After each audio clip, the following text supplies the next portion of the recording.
welcome to this week's episode of Voices in Hyperspace, Legendary Black Lion. I'm Mel Asylum. And I'm Sunday. Hello. It looks like our communications went down for a moment. That's what we get for not having our communications officer available. Yeah. Pay raises, people. Oh, shoot. Yeah. So Nita is on an away mission. She is what's the name of the place? Belmont Park. Belmont Park. She's away at Belmont Park, interacting with the local culture there. I'm pretty sure she'll bring us back a robust report. So we're being very nerdy about this today. But in the meantime, let's kind of get some current events things going. So Mel Asylum, I've seen you put up a lot of really cool TikToks lately, and you've been doing like your, what is it, cosmic tea, galactic tea, Galactic tea. galactic Yeah. tea. Yes. Yeah. What was the latest one? The latest one was the Fugitive Predator. Oh shoot. So I'm doing a Halloween theme, trying to get some monstrous characters. Oh yeah. And soon there will be a vote between two of the monsters. So Nice. which will probably happen after this gets uploaded. So, Yeah. Well, yeah. Of course. but you can still go on there and vote. It'll be up. Like there's no end to the voting. It's just in my comments. So Yeah. The projects that we've been working on, of course, you've been working on your book. excuse me. I've been working consistently, getting at least a page done of editing a day. So that's just Great. Okay. slowly getting back into it, especially since work has been super busy and making me tired. So Yeah. Yep. That darn work getting in the way of the things we really want to do. yeah, sometimes it's inspiring, but it inspires me to write more. It never inspires me to edit. So That's I think you did say something about like editing. You're not really you don't care much about the editing part. it's my least favorite part. Yeah, the dyslexia just kind of gets in the way a little bit. So, and then rereading it and fixing whatever jumbled mess I threw down while I was like excited about what I was saying, and then Yeah. didn't actually what I was trying to say. So, it's just to reading and picking through what I read is kind of annoying. Okay. It's not as fun as actually creating the story. Yeah, because like when the brain juices are flowing, that stuff feels good and it's fun. And then you got to go Yeah. back and try to like. It's like you're trying Make to it go make back, sense. make it make sense, but you got to like try to remember the frame of mind like that you were in when you were writing it. Yeah, You know, and like, but- well, I fixed that a little bit by just listening to like the whole chapter or the next few pages that I'm going to edit, Okay. and then going through it again. But sometimes it's just so jumbled or whatever I wrote, or I'm babbling. Like sometimes I have to just delete a full like 2 or 3 sentences because I'm saying the same thing over and over again. Like my reader already got the point. I don't need to keep saying this. There are books that do that to fill spaces. Like they repeat phrases or they do like these recaps, and it's like, okay, I already read this. Yeah, I don't read need to do that. Especially if I'm showing, not telling. Yeah. Like, I'll show and then tell, especially since I'm, for some reason, obsessed with my characters doing this journal type thing. So obviously something happens to them and then they talk about it. But sometimes they talk about it a little too much. I'm like, Gotcha. go on to the next part of the mission. Go on. Just some updates on developments with our show. So we've gotten all of the bugs worked out. So we're on pretty much all the major platforms. So that means we're on Apple Podcasts, Google Podcasts, YouTube, Amazon, Spotify, and then like a whole list of other stuff that I like we're on, but they're platforms I don't really mess around with. But you know, there are people out there, so that's cool. Along with our YouTube, so Mhm. I would encourage anyone listening to this to go find us on YouTube and go ahead and subscribe to that. Oh yeah, that's right. You also are the administrator of our Facebook group. Yes, we have a Facebook group too. So if you like, you can post fun, cool stuff on there about sci-fi, or I'll put up questions. I'll also put my galactic tea on there, and if you want to find our this show that you're listening to, apparently is on there too, so you can share it with other people. Yeah, Yes, yeah, click the share button. There you go. yep, and have some really fun conversations with us on these episodes. When I listen to our show, you know, while I'm editing, I go back and I'm like, you know what, that was cool. Or I'm like, I wish I could have said that. But that's really cool, the cool aspect of the social media, where even though we're done recording, the conversation is still live. So anyone that wants to jump in and add some of their viewpoints, that is more than welcome. Also, since we're on all of these platforms, leave reviews. And I don't care what it is. If you think we're a 1 star, go ahead and tell us why we're a 1 star. Let's get that algorithm rolling, right? Or at least tell us something. Yeah, Tell tell us us how something. we can do better. Like we might take your advice. Who knows? Yeah, yep. Okay. All right. So today we are taking a look at Babylon 5 season 1 episode 11 entitled Survivors. And I'm going to go ahead and jump into this. This episode is about survivors' guilt and how two characters in particular are dealing with that. It's also, it comes across more like a cop show episode, right? Yeah. Because what's happening is Garibaldi is framed for the attempted assassination of President Santiago. So there's like an explosion in one of the docking bays.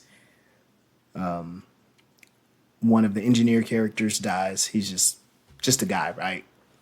Not a main character. Or no, he's injured. He dies later in the episode, but he names Garibaldi. The president's like security detail comes onto the station, and it happens to be someone that Garibaldi has a past with. Her name is Major Leona Kimmer.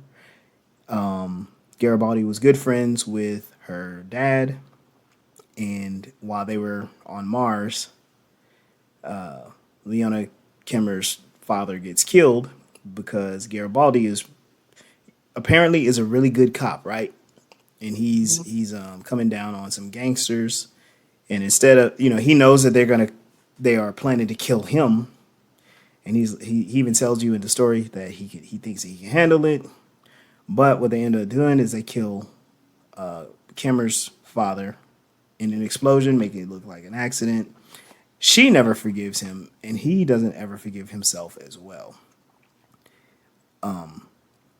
In the episode, like pretty much at the end of the episode, they say, like, he says, we survived this traumatic thing, and this is something we got to live with. So, Mhm. so that's the context of the title, Survivors. So, what are y'all's overall take on this episode? What is your take on the survivor's guilt part?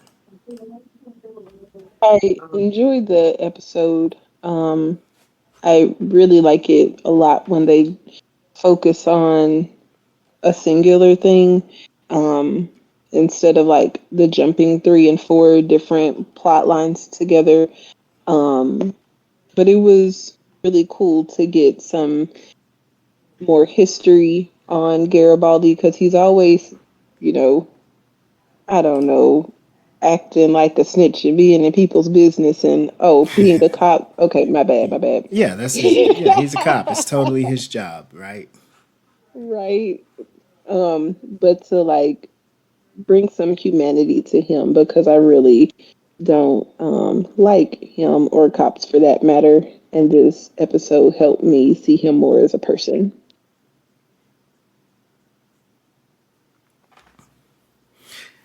Yeah. Like I said, it does come across as a cop show, like a cop procedural, because Garibaldi gets framed and he goes on the run. He's going to clear his name, and the commander is on his side and trying to stall things while the other investigation team is closing in on him. He gets beat up. All this stuff. It's some pretty funny stuff that happens in this episode, Mhm. and just to kind of take a step back, this is the episode that reminds me the most of Mass Effect. From the dialogue, from the scenery, like the progression of the character. I'm like, whoever the creators of Mass Effect, I do believe they were inspired by Babylon 5 in parts, Mhm. kind of like that neon nostalgia. What do they call it? But I remember looking at it. I'm like, yeah, this is like kind of the gritty film grain that you get from Mass Effect. It's an option you can turn on and turn off. Being in there, I'm like, yeah, this is really what the game is like. Mhm. Garibaldi had quick interactions with some of the other characters, the other alien characters, and I'm like, this is like having those conversations on the Citadel. So I thought that was pretty cool. Yeah, it seemed very stereotypical of a like 90s cop show. And there was a couple of like little check marks that Oh they yeah, they got to when it came to the stereotypes of a 90s cop show. yep, Especially I cracked up when he ordered that water. yeah. So I wrote down in my notes like, okay, breadcrumbs. Garibaldi orders water from the bar, and then like I'm like, I forget that this is the episode where he falls off the wagon, and I'm like, oh yeah, that's right. Yeah, him taking that drink was quite emotional. I like to support people in making healthy lifestyle changes. And I'm just like, I'm 24 hours. If you are in a drive through about to eat meat, call me and I will, you know, help get you back on track. And so just watching him do that was like, no, don't do it. I did not like very much how he was acting visibly drunken and then sobered up so quickly the very next scene later. Like it was no time had passed. There's no way that he could have been functioning the way he did at the end of the episode under that level of intoxication. So I wasn't really Mhm. feeling that part. I mean, Well, I mean, go ahead, man. he probably does have a tolerance. There's a lot of people who will like be functional alcoholics because they're just used to drinking. So like it was probably like riding a bike for him to be functional drunk. Oh man, this is an interesting. Especially someone who probably couldn't live life without it at one point. It's like I guess like getting back on it's natural to them, I Yeah. guess. Um. Also, there was a he made a comment where he made a request when he was apprehended. He was like, "Do you have any oxy pills or something else, like something to help him deal with him being drunk?" He's like, Mm, and so we don't see it happen, but maybe someone did give him some medication to help him sober up a little bit sober quicker. up. That's a Yeah, good point. Yeah, I like that. Thank you. but Yeah, 200 years in the future, they probably got better stuff for that. right, yeah.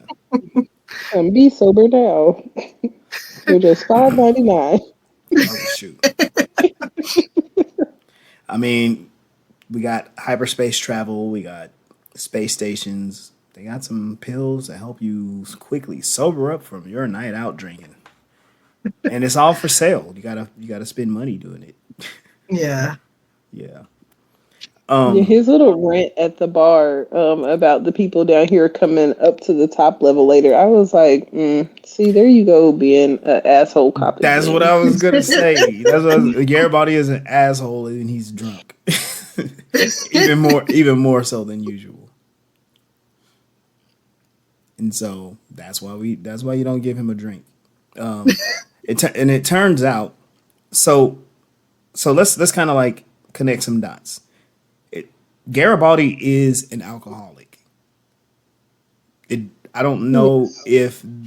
if a trigger or a catalyst matters. He is an alcoholic, and he is managing it while he's working on Babylon 5.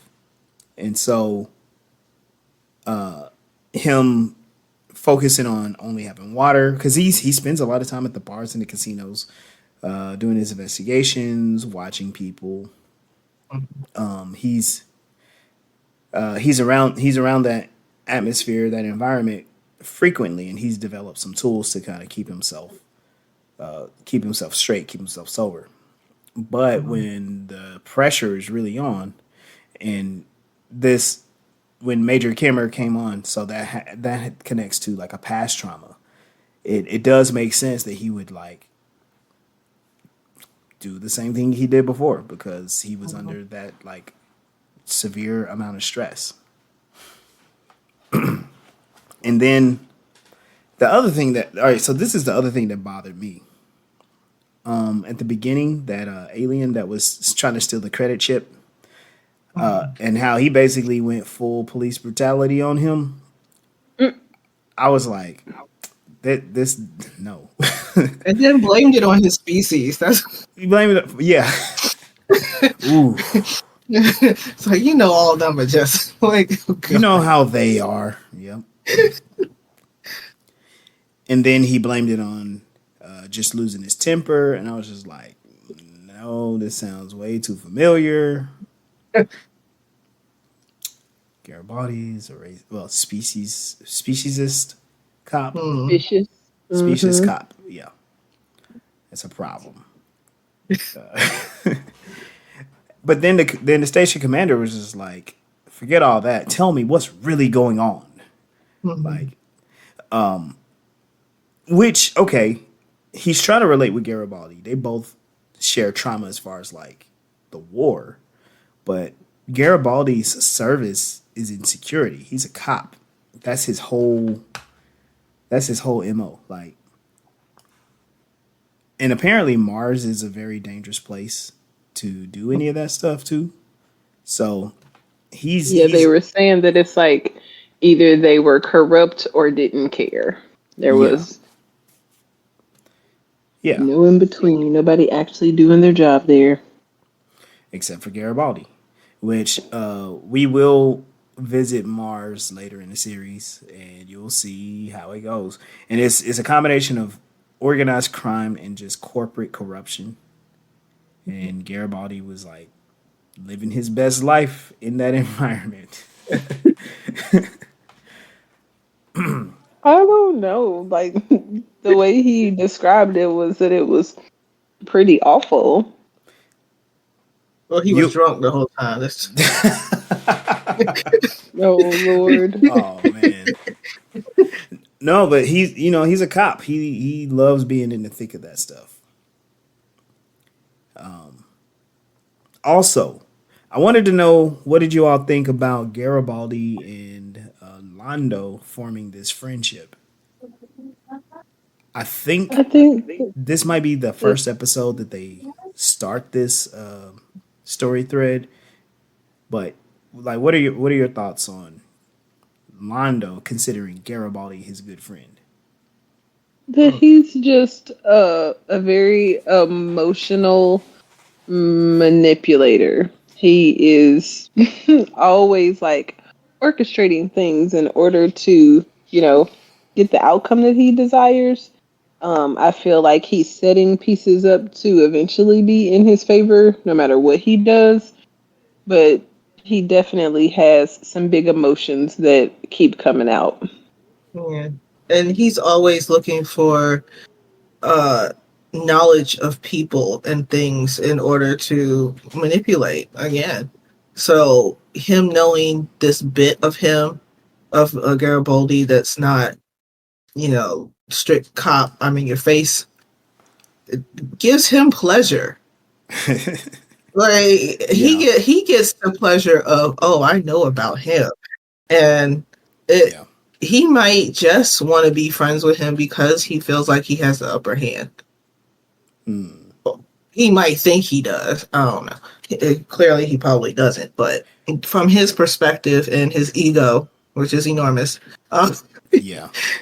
he may think he has an upper hand on Garibaldi by knowing that you've been in trouble before too. Haha. Ha ha.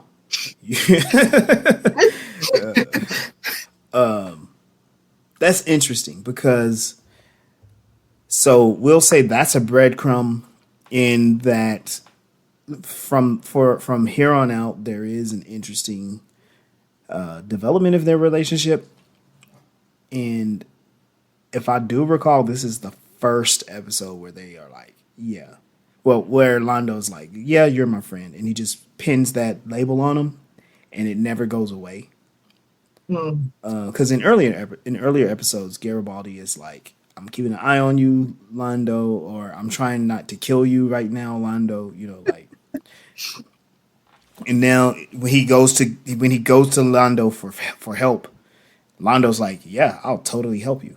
You So, know what? Londo may respect him because of his like way of gathering information, because that's what oh his species yeah, does.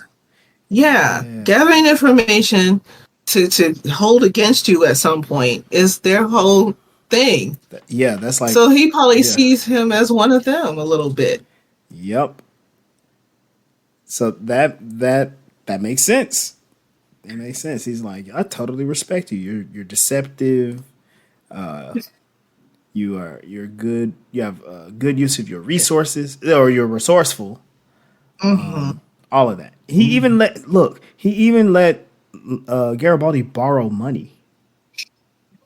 He gave him 500 ducats, which that's the Centauri currency. Which is it just sounds funny. Ducats, 50,000 I ducats. guess in his culture, like, oh, you should like me because I gave you this money. I think so I already too. respect you, but yeah, I will make sure I'm gonna butter you up by giving you some money. And then, so in the very next scene, because Londo gives him information, he's like, "Look, I know things. The Narn were involved with this. They insisted on Centauri money. So then when he goes to Jakar, Jakar is like already now this is the Jakar that we will know for the rest of the series. Like this version of Jakar is he is the final form, not the final form, but he's on his way, right? And Andreas, like he is in full mode, right? The way the Jakar speaks, the way he moves, the projection of his voice, he's very poetic now. Mhm. And this is where in my notes I wrote down that Jakar is becoming the war poet that his character develops into and is known for in this series. Mhm. He's no longer maybe for a few episodes remaining in this series, which we're on episode 11. We have like what about another 11 episodes remaining. So we're halfway through this season. Yay! Congratulations, y'all. Yay. But this is also where the show begins to really take off. There's a lot of storylines that are converging. We know that Sinclair is prone to putting himself in danger. He does it again in this episode, but it's very brief. We know that Garibaldi has a checkered past, being a cop, falling off the wagon. He's an alcoholic. We know about Londo Malari's issue and his position of power. We know about Jakar's background and his position of power. We now know about the distrust that all the ambassadors have with each other. And so Mhm. the stage is set. And right as the stage is set, entering the stage through the background is President Santiago's ship. He's visiting Babylon 5 to unveil a new fighter wing. We don't get to see the president. We only get to see the cool ship. And we've heard about the president and the election and all this stuff going on in the backgrounds. Psycor is trying to influence the election. There's a lot of moving parts. And then they also mention what is like pretty instrumental to this episode. What are their names? Home Guard, the pro human, the pro human group. Oh, was it Home Guard? I think it's Home I Guard. think it's Home Guard. Let me look. Let me my notes. I can't see it. I know I wrote it down. Yeah, Home Guard. And you got all these. It's interesting that like the human centric episodes begin to bring these elements together. And so we're starting to see that there is something going on in the background. There is a conspiracy. Home Guard is brought to the front on this episode because they're the ones who orchestrated the first sabotage, the first explosive going off, and then they're trying to get another one to go off when the president's there. So we're starting to see those strings begin to converge. I know that you haven't seen the whole series with me, Sunday, so I wanted to kind of get like, what's some of your instincts on all of these things coming together?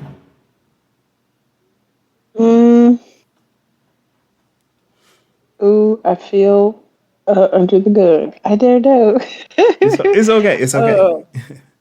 Yeah, I am kind of stuck on like that one alien that is really big and under the suit and has light up under it. You know, the one.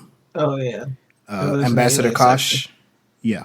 Yeah, that I just have some kind of feelings about him or them. I'm not sure what their gender is, but that they, they've got some secrets and mysteries going on that I'm not going to be surprised when they come out. It's going to be like, aha. Haha. But with everything that is going on Earth with,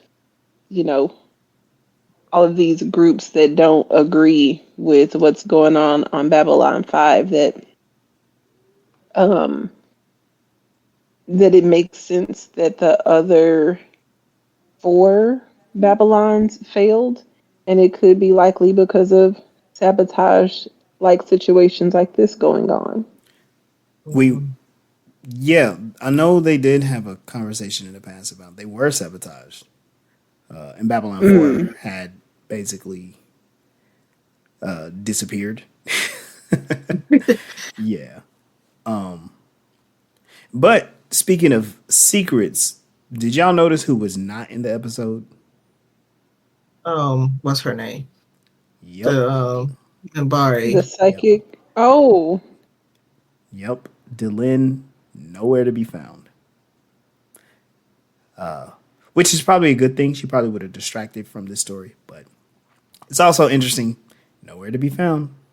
So, well, I mean, if the station's going to possibly be blown up, and her job is to kill him before he finds out about his secret, then it might be best for her to just not be there. Yeah. Yeah, it makes you wonder because, like, okay, Londo and Jakar both had information on all this stuff. They stuck around. But, yeah. Yeah, it also kind of makes sense that it really wouldn't be any of her business. Like, it wasn't any of the other guys' business either, but Garibaldi was more likely to go after the sneaky people to find the people who are openly sneaky to help him out. Yeah. Yep. That makes sense for him to go to. Yeah. Yeah, that makes a lot of sense. They didn't really need to go to her. So how did y'all feel about the character Major Leona Kimmer? She came on the station with her face resting. What did y'all think of that character?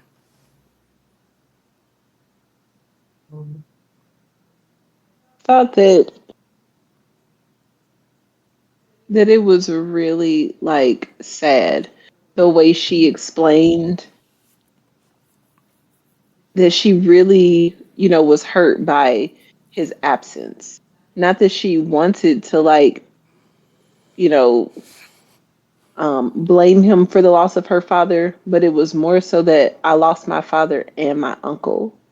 And Yeah. so, yeah, it was really hard for her to see past her pain in order to do her job properly. Yeah. Because that the first bit of evidence that she had was very circumstantial. It's like the dude's dying, just got blown out of out into space, and you wake him Yeah. up, and the first thing he says when you yelling at him is Garibaldi. We don't know why he said Garibaldi. She thinks he's answering the question, but he could be in shock. There's a reason why they won't waking him up.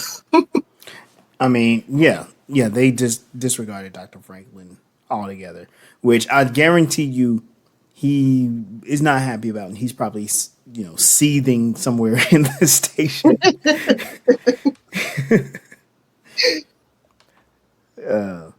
Especially after the last episodes. Ooh, Mm, yeah. The previous episode, listeners, was about believers, and that's a rough episode altogether. mhm. And then they open this episode letting another patient for Dr. Franklin just die. So, yeah. Hey, but at least he's humble, though. He's humble now. Yeah.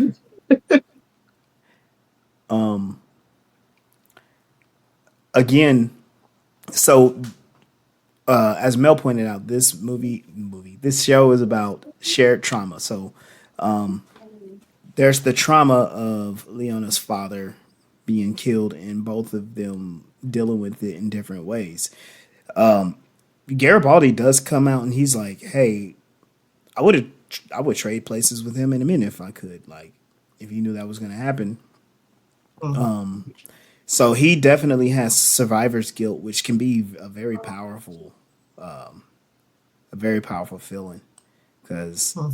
like, your friend dies not only because of you. He's doing his job, right? He blames himself. I'm doing this, but he died because of my job, and I was supposed to be the one to die. That's like that's some serious guilt. Mhm. Yeah, it's I cannot even imagine how troubling that is when 2020 happened and all of, dog grooming businesses were closed across the country. But my mobile unit, due to the wording of the legislation where I live, allowed me to keep working. It was so hard to be on social media and see just my colleagues like suffering and struggling, and like to have lost a really good friend and it, should have been you. Poof. Yeah, I definitely can, see how he spiraled, Yeah. and being on a planet, I guess that's where they were, on a planet that I'm sure doesn't have the best mental health available, oh seeing yeah, as how the Mars is belief a system trash is. place. Mhm. So yeah, It's that part. you don't like you don't want to go to Brown Sector and go Babylon 5. You don't want to go to Mars. You're gonna get stabbed or shot or something. Mhm. So so we are so we see that we have like this shared trauma because Babylon 5 is a war epic, space opera. Space opera. We're gonna visit. Excuse me. Hold on. We're gonna consistently revisit the topic of trauma. Mhm. So it's gonna be like there are at least two whole episodes about trauma due to war. So yeah, audience, get ready for the heartrending. Mhm. It's gonna it's gonna come. So I wanted to go back. So when Garibaldi goes on the run, there are a couple of funny things that happen. Of course, oh shoot, what was his name? so Major Kimmer's security officer, they called him Cutter, right? He's spoiler or whatever. He's a member of Homefront, but he's like, or I'm sorry, Home Guard. I keep saying Homefront. See, Homefront sounds more white supremacist, Nazi-ish, and I bet there is like an actual group called Homefront somewhere that keeps coming to mind. So, but Home Guard, he's a Home Guard person. But remember when they went to Garibaldi's quarters and he walks in by himself and comes out with like all the evidence, right? All the evidence in one spot in his hands, like. But like before he went in, Garibaldi was about to like mess him up pretty good, right? And I was just, what was my notes? He was about to beat the shit out of the security officer.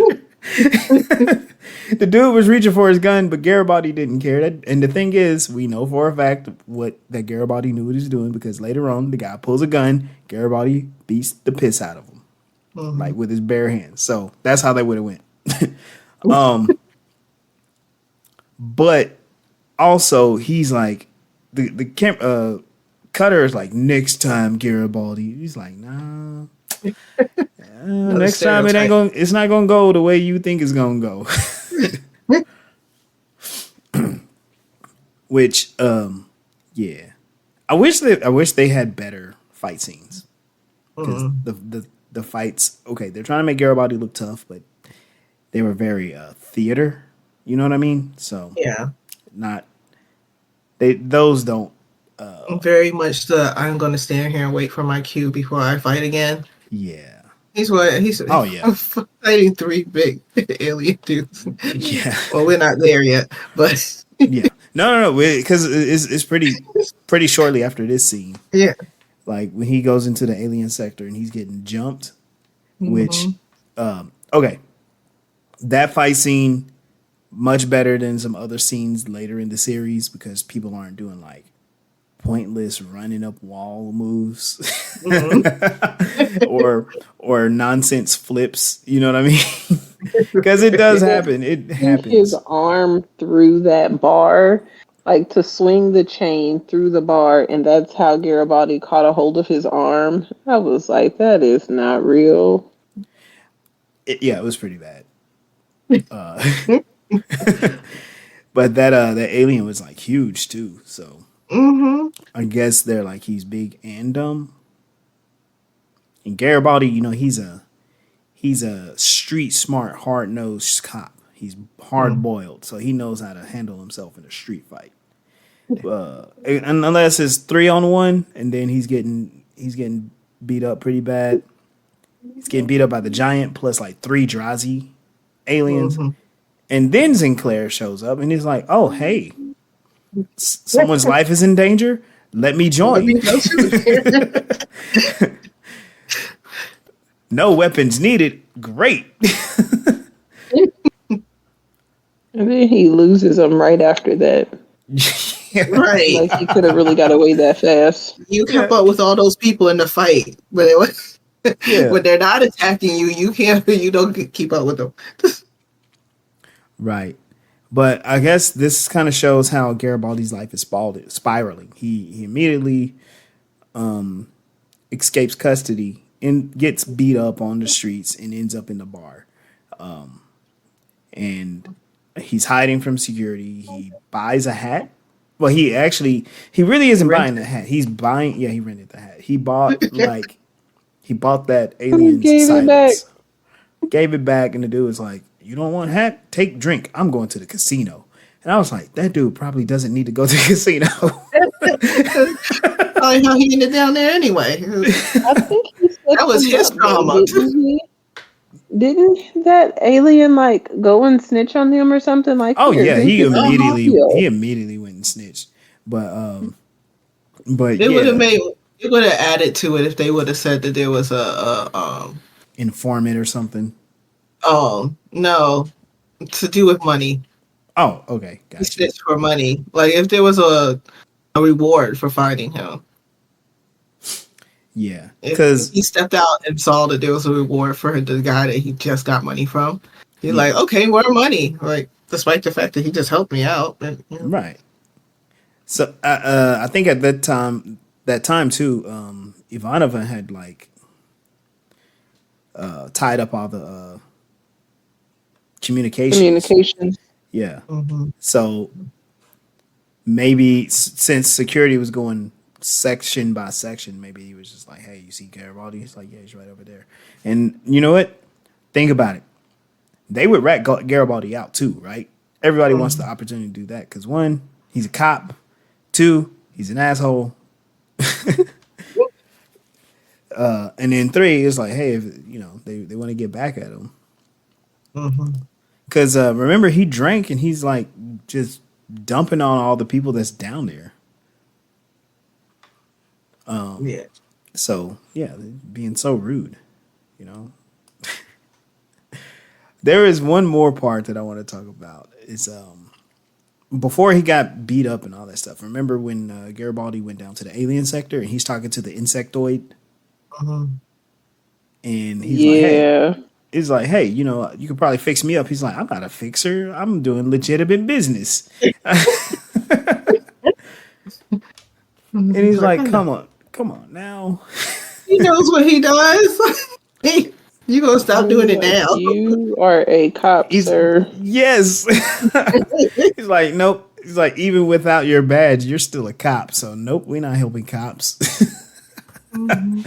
Once a cop, always a cop. And I'm Yep. thankful that they didn't accept him, because you see how he acted in the bar. Like, Yep. that is still in you. You ain't nothing changed. You just falling on bad times, and now you want to like accept this lifestyle that you've been pissing on and throwing us in jail, and you think we gonna help you? I'm Right. surprised they didn't beat him up. There was that big dumb looking alien again too, from the episode they got that where Jakar went down there. So, Mhm. but they had a replacement for the other one that died. So that's lore consistent. That's great. But yeah, the insectoid was like a cab all day. Garibaldi, you need to walk. Um, the other thing there's another thread that's going on here, and is to this point it's just kind of expected. So Commander Sinclair is trying to be by the book, but he does get around Major Kimmer throwing her weight around for a little while, right? But come to find out, the higher ups give her presidential clearance, and she's basically taking over the station in the investigation. So Sinclair is just like, sorry, I got to do it, but Garibaldi, give me your stuff so I can.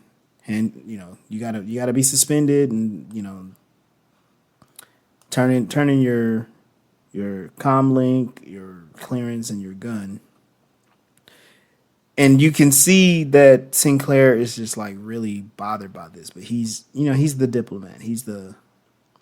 He's the Boy Scout, and he at the time he can't really think of anything to get around it. Which really, what it does is puts him on the sideline for the rest of the episode, pretty much, Yeah. except for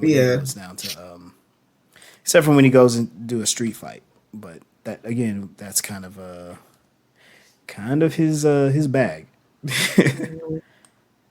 That was another stereotypical like a scene. like a cop show It's scene. like, yeah, like you know me. You don't have to do this. Like, I gotta do it. I gotta do it. Like, there's probably 1,000 scenes just like that. Just like that. Uh, it's like I'm trying to think. There are so many cop shows: NYPD Blue, New York Undercover, 21 Jump Street, T.J. Hooker, And then there's like the Hawaii kids Five stuff. O. Yeah. And then there's the kids shows, the cartoons and stuff that will mimic that. Yeah, yeah. Propaganda for kids is wild. Hmm. Um, Like Odd Squad, what did you say? Odd Squad. Odd Squad. Um, oh, I remember in the 80s. Remember they were trying to make cartoon shows out of all the like rated R movies. There was a Oh RoboCop the no, movie, the RoboCop TV cartoon show. I don't remember that. It's That's okay. wild. It's okay. That's wild. It's all I'm right. glad they're not doing that now Nah, so much. They bring back a lot of stuff, but I don't think they're bringing back rated R stuff. I mean, no. Yeah, you're right. There, it's like all of the studios are trying to make stuff specifically for kids, so they can sell toys and action figures and video games, right? Right. Because right now the big things are the Disney stuff, so like Marvel and Star Wars. Yeah. Yeah. Star Wars just got a kids show now too. A Oh, young Jedi. oh Yeah, yeah. they've been doing that for a while. Oh, really? I'm just seeing this. Well, I'm not saying that particular thing, but I know that Star Wars had Like they've cartoon had shows. animated Clone cartoons for a Wars. while. Clone Wars and what's the other one? Basically, they was joking that Ahsoka is pretty much a live action of both of those. Oh, Rebels. Rebels, yeah, yeah. Ahsoka It and is. Rebels were the kid shows. But they Yeah, weren't really like kid shows. I think maybe they were like for like older kids or preteens at the youngest. yeah. 'Cause I watched all of what was it Clone Wars. And I'm I like, this tried is to not a watch it. kid show. This is made for older kids. Well, the name of it is Clone Wars. People get murdered and shot and killed and exploded in that cartoon. And doesn't somebody get their head cut off? I don't know. It's been a while, and it was kind of long too. Yeah. Like, yeah, they are quote unquote, they're cartoons. They're not for kids. But Tweens and older. Yeah. yeah, Nothing is for children. Like, Well, like Paw Patrol has a new movie. propaganda. The last movie was about the cop one. Don't they have like superpowers in the movie? Yeah, this one they get superpowers. But they already had superpowers in the show. So now they're doing a movie about it. I don't understand. Okay. But I am not the target audience for that, so that's cool. I hang out with the target audience, so well, not hang out. You know, Yeah, yeah, you totally just hang out. I'm with them all the time. Yeah. You I are take care of them. I don't hang out with them. you I'm are just the around. parental supervision. You are the guidance. Yeah, I got them. Yeah. So this episode, and we're kind of veering off because there's not a whole lot left to it other than it is revealed that Cutter planted the evidence in Garibaldi's quarters. He's home guard. He's an anti-alien fascist. wow. And he's trying to like the objective is to basically sabotage the launch of the new fighter wing. I don't know if it's basically they are trying to assassinate President Santiago. They're trying to get rid of him because he's going to be pushing forward some alien friendly legislation, which makes a lot of sense because that's been his agenda the entire series. That's why Babylon 5 got Sinclair as the station commander, because his job is to have friendly diplomatic relations with the alien species, even the ones that try to eradicate them. They're trying to avoid war. And so as stated in previous episodes, there are a lot of humans that are very sore about it. They were like, we almost got annihilated, and you want to make friends with these people, and so you have like people taking action, and they're going the terrorist route. They're trying to assassinate the president and take over and be more like isolationists in the galaxy. Yeah. So that's where we are. Garibaldi beats the pants off of cutter, stops the launch, and then he kind of reconciles with Leona. Mhm. They do like the conversation they have is a really good conversation for them to have. Like it's a step towards repairing their broken relationship. Mhm. You know, she's so the actress is pretty young still, right? But they present her as being super serious and whatnot. But by the end of the episode, they did a really clever thing. They let her hair down, Mhm. and that's like a sign of her relaxing her protection against Garibaldi. Yeah. Which okay, pretty cool. Pretty cool symbolism. It reminds me how Ivanova, because I thought that she was Ivanova when she first was walking down. I'm like, oh, that's not her. Because they Right. look alike. No, I'm joking. Oh no. But and when Ivanova was working to protect Garibaldi by having the communications officer like run whatever simulation she did so that there was no way to communicate off the base. I was just like, look at her. She didn't have to do that. Yeah, because I know they don't always be getting along, the two of them. Oh, her and Garibaldi. Yeah. Yeah. I also liked at that. Oh, well, it was earlier when I believe it was Sinclair was like, she need no. She told it was Ivanova. She said you need to leave the command center. I assume that you will resist. I am hoping that you will resist. That was funny. Ivanova, there is some pent up violence in that in there. Like more than once, she's like, I really hope that you will resist. I hope you know what I mean. So Yeah, maybe like. Oh, go ahead. Sorry. no, go ahead. You got it. The little banter that Michael and Ivanova have is a little more like a sibling rivalry. Yeah, So it's like I get to pick with him, don't pick with my brother. Like yeah, Yeah, yep. yeah, yeah. because they are on the same team, but they don't really hate each other. So They If just he goes annoy each down, it'll other. be because of me, not uh-huh. you. Uh-huh. Right. And just to because we do have I'm just keeping in mind Nita's perspective. So Garibaldi's good at his job. That's why they want to keep him around. He is well, I won't say unconventional, but I mean it's kind of like a typical cop situation, right? He will bend the rules and he'll use the corners of the law to achieve his goal. And so I believe that they do appreciate that. Okay, he knows how to get the job done.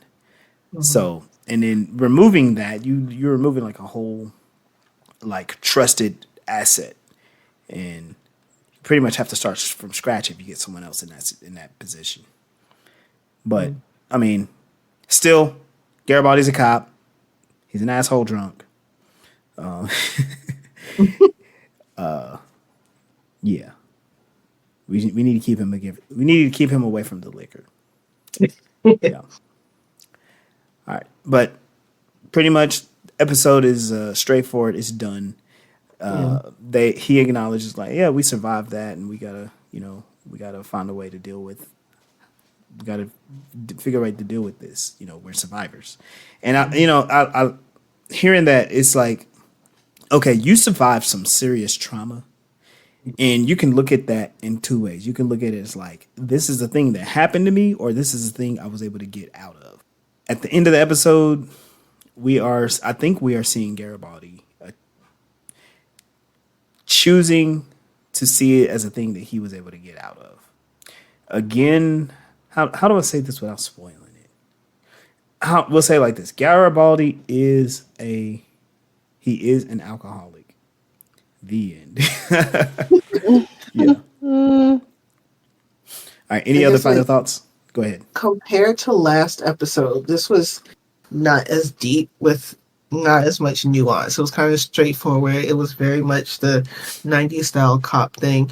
It almost feels like a not so lazy filler compared to some of the Mm. other stuff that we've been put through in this show. Yeah. It's like all the normal little elements of the show was just happened to be there. Um, Yeah. yeah, it was almost like a filler for me. I mean, yeah, I could see that, but it did push the story that's happening in the world of this story, the universe of this series forward. Yeah, but it's not So stuff that we haven't seen before. It pushes a tiny bit. yeah, just a Just a tiny bit. teeny tiny bit. Like, Yeah, oh, they tried to blow up the president. Like, we already know they were trying to kill people. So them yeah, trying to kill somebody this time was just a um human this time. Yeah, just another thing to go in there. Yeah. yeah, I mean, it can't. It would. It's not as a lazy as a normal filler because it does push the narrative a little bit. Because in a normal filler, it doesn't really push the narrative. It's just kind of there. yeah, But that's why it's not so lazy. It's very there, but it's also for this show. yeah, That's the laziest this show gets, basically, yeah. as far And as I can remember. and it's there's not a whole lot of story there. It's like you said, it's a cop. It's a framed cop story, Yeah. all told in like 40 minutes. So Almost, yeah, like a lot of yeah, cop movies. yeah. Like, how many of them in history have the cop getting in trouble or having to be on the other side of the law? Like, it's very stereotypical. He's a cop that tends to bend the law, but he's good at his job. Except this time, Nah. he finds himself on the opposite side. They try to Uh-huh. frame me. I need to, Nah. now he needs to clear his name. I am thinking about how even in the last episode that there is situations where I feel like somebody should have suffered consequences for the thing they did. When she gave him that adrenaline and woke him up and then he died, I'm like, is that not a criminal offense? Like, is that like a legal thing that she did? I'm, Yeah. I'm glad you pointed that out because they did like overlook that altogether. They probably overlooked everything she did because of her position. Like, she was able to overthrow the security of the whole station. Right. And that's almost like if I was to compare it to something like what's the military taking over the government? Like a Like, yeah, like a coup. Martial law. Yeah. yeah, similar to a martial law thing. Is like, nope, I'm taking over, and I have the authority. So if anyone was going, actually, I feel like if anyone had the authority to punish her for that, it would be the president. The president's probably like, you saved my life, so. Hmm. And the guy was about to But die did she? anyway. That was her thing. And But then the did guy about to she? die. She Huh? got. But did she save the president's life? I think she was passed out when his life was saved. Oh, jeez. Yeah, she got All cattle prodded. right. Garibaldi's the Garibaldi one that saved, saved her life. yeah, Yeah. Garibaldi saved the president's life, and he He got probably took credit thanked. for it. Right, he needs credit. So he got thanked by Sinclair, Hmm. but when he mentioned like, hey, I feel a big old raise coming, he's like, don't even think about it, like, don't dream about it. And the thing about it is like, no, he saved the president. Like, give him something, give him some steaks, some No, muffins. keep it Some real. coffee. Give They him, yeah, need to give him go some. and sign that petition that you walking around with for the fair wages. Oh, hey, you know what though? Okay, so you mentioned in that little bit of a teaser for what's coming up down later in the season. There are some pro labor episodes. There is a very strong pro labor episode. In fact, this episode does have some pro labor mentions about the the crew working in the star base or whatever, the shuttle base, they're overworked, and Hmm. how there could have been a mistake made. So that does tell me that there are issues with labor on Babylon 5, which they will address. It's going to be great. It's one of my favorite episodes because it shows some really cool character development for everybody. Which is crazy because they mentioned that they were short staffed. but you got all those people in brown area that can't find jobs. It's like y'all could just train some people or something. Like But y'all that need costs money. master's degrees to do it. That costs money. They the other thing about the people in the brown sector, a lot of them came there to open up shops and businesses and ran out of money and they couldn't leave.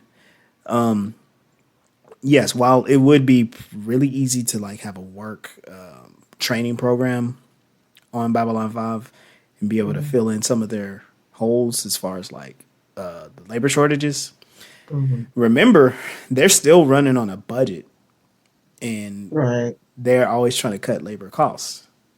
And that's going to be part of the topic of the labor centered episode. So it is pretty interesting because you pointed that out, which is always a problem. It's always a problem.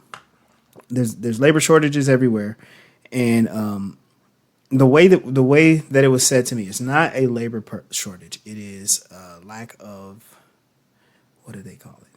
The lack of staffing, inadequate staffing, and corporations in these different jobs, they don't want enough staffing because they're saving money by being understaffed. If the job doesn't get done well, it doesn't matter because they're still getting paid. Right. So, And then just try to make the people who are left over feel like they're not doing the job right. yep. But I don't think the people who are left You're the over really care problem. that much. Yeah. Yep. We need this, and that done because of our paperwork and our bureaucracy, but we're not going to give you any help in doing it. And then when somebody gets blown up and blown out of an airlock, you blame the person that died. Right. Yep. Oh, speaking of blaming the people, The people. earlier to Sorry, go I'm ahead. sorry, this is probably totally like has nothing to do with this, but earlier today I was trying to Google how to like prevent from touching people. Like if I'm a really affectionate person and so I'm trying to like get some tips and tricks on how to like keep my hands to myself when it's inappropriate to just be randomly touching people. And there were no resources for the perpetrator of inappropriate touching to like have some self-help tools to be better at that. Everything was targeted towards the victim of, my assaults to, to tell me how to stop touching them. And I was quite annoyed with that. And so what we're talking about just made me think of that just now, that is like wildly problematic in our society, along with like the myriad of all the other things that we are discussing. And it's just sickening and disgusting that it's set up like this. Yeah, that's true. Because I've been, for the last few years, learning about narcissism or just controlling people in general. And there's barely anything on, trying to convince these people that maybe they should try to get help. No one's trying to figure out how to get them to get their own help. It's only like the victims need to learn how to find the symptoms or find what's going on with them and stay away from them, which leads them to just go torture somebody else. Right. So, like, we're not solving the problem. You get to solve your problem if you feel like you need help. But there's nothing targeting these people other than themselves, making it worse. Andrew, take. Well, yeah. The only people targeting them is each other. Like, no one's trying to help them, actually, like, real help.